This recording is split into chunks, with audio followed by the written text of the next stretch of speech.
Having them sit vacant, plans are now in the works for 3 old elementary schools in Quincy. Those plans discussed at tonight's Quincy City Council meeting. WGEM's Kaylee Pfeifferling was there. She joins us with more. Kaylee?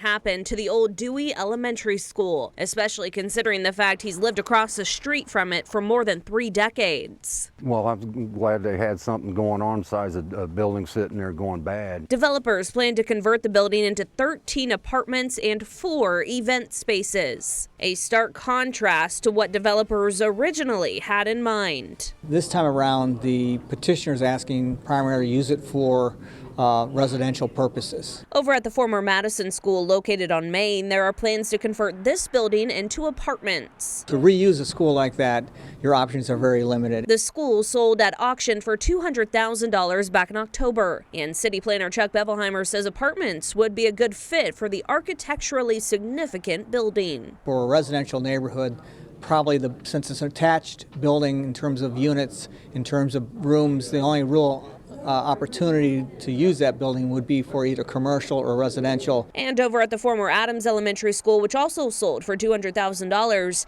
it could soon be home to offices and apartments. It's not a traditional 2 or 3 story brick building which you have with Madison School. This is more laid out, it's more spread out, and it's probably better used for commercial along the frontage than residential on the backside.